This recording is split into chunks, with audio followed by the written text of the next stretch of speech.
பகுஜன் சமாஜ் கட்சி தலைவர் மாயாவதி இல்ல, அவங்க பணத்துக்கு கட்சி பதவிகளை விற்கிறாங்க அப்படின்னு சொல்லி யூபி ஸ்டேட் பாஜக துணைத் தலைவர் தயசங்கர் சிங் குற்றம் தெரிவிச்சிருக்கிறார்ப்பா. அது மட்டும் இல்லாம அவர் பேசும்போது மாயாவதி அவர்களை பாலியல் தொழிலாளர்களோட சேர்த்து ஒப்பிட்டு பேசிட்டார். மாயாவதி ஒரு விபச்சாரியோட மோசமானவங்க அப்படின்னு சொல்லிட்டார். வரப்போற யூபி சட்டப்பேரவை தேர்தலில் போட்டியிட யார் அதிகம் பணம் தராங்களோ அவங்களுக்கே வாய்ப்பளிக்கிறாரு. விபச்சாரத்தில் இதே மாதிரி தானே பண்றாங்க, பணம் கொடுக்கறவங்களுக்கு தானே அர்ப்பணிப்பு நிகழ்து. ஆனா இங்க என்ன, மாயாவதி கட்சி இடங்களை விற்கிறாங்க, அவங்க கன்சிராமன் கொள்கையை மட்டும் வித்தது இல்லாம விபச்சாரி மாதிரி நடந்துக்கிறாங்க அப்படின்னு பேசிட்டார். இப்படி பேசினது ஒரு பெரிய சர்ச்சையை கிளப்பிருக்குதுன்னு வச்சுக்கோங்களேன். ஏற்கனவே குஜராத்ல தலித்துங்க தாக்கப்பட்ட விவகாரத்துல நாடாளுமன்றத்திலேயே எதிர்க்கட்சிகள் கடும் அமளியில் ஈடுபட்ட நிலையில இந்த விவகாரம் இன்னும் எரியிற நெருப்புல எண்ணெயை ஊத்துன மாதிரி ஒரு பெரும் பிரச்சனையை கிளப்பிருக்குது. இதனால பாஜக மாநில தலைவர் கேசவ் மௌரியா மன்னிப்பு கேட்டிருக்கிறாரு. அது மட்டும் இல்லாம கேசவ் பேசும்போது சிங் மீது கடுமையான நடவடிக்கை எடுப்போம், அவர் பேசின விஷயத்துக்கெல்லாம் கண்டிப்பா மன்னிப்பு கேட்டே ஆகணும் அப்படின்னு இருக்காரு. பாஜகவோட மூத்த தலைவரும் மத்திய அமைச்சருமான அருண் ஜெட்லி மாயாவதி அவர்கள்ட்ட தனிப்பட்ட முறையில் வருத்தம் தெரிவிச்சிருக்கிறாராமா. இது வெளி ஸ்டேட் பிரச்சனை நினைச்சு வேணாம், நம்ம ஸ்டேட்ல இருந்துமே இதுக்கு கண்டனம் தெரிவிச்சிருக்காங்க.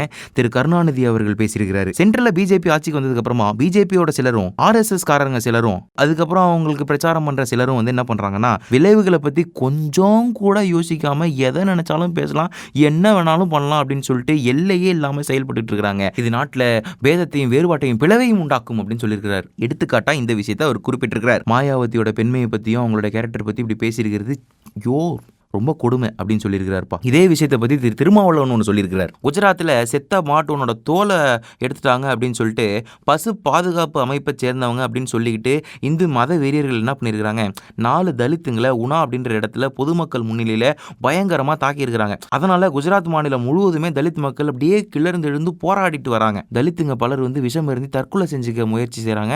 அதில் ஒருத்தர் உயிர் இழந்திருக்கிறார். உயிருக்கு ஆபத்தான நிலையில் பலர் ஆஸ்பத்திரியில் இருக்கிறாங்க. இதை முன்னிட்டு நாடாளுமன்ற மாநிலங்களவையிலையும் எதிரொலிக்கிற விதமா காங்கிரஸ் உள்ளிட்ட எல்லா கட்சிகளுமே கண்டனம் தெரிவிச்சிட்டு வராங்க. இந்த தாக்குதலை கண்டிச்சு மாநிலங்களவையில பகுஜன் சமாஜ் கட்சி தலைவர் செல்வி மாயாவதி செமையான போராட்டத்தெல்லாம் நடத்திட்டு வராங்க. இந்த போராட்டத்துக்கு விளைவா குஜராத் மாநிலத்தில் தலித்துகளை தாக்கியவங்க அப்படின்னு சொல்லிட்டு சிலரை கைது செஞ்சிருக்கிறாங்க.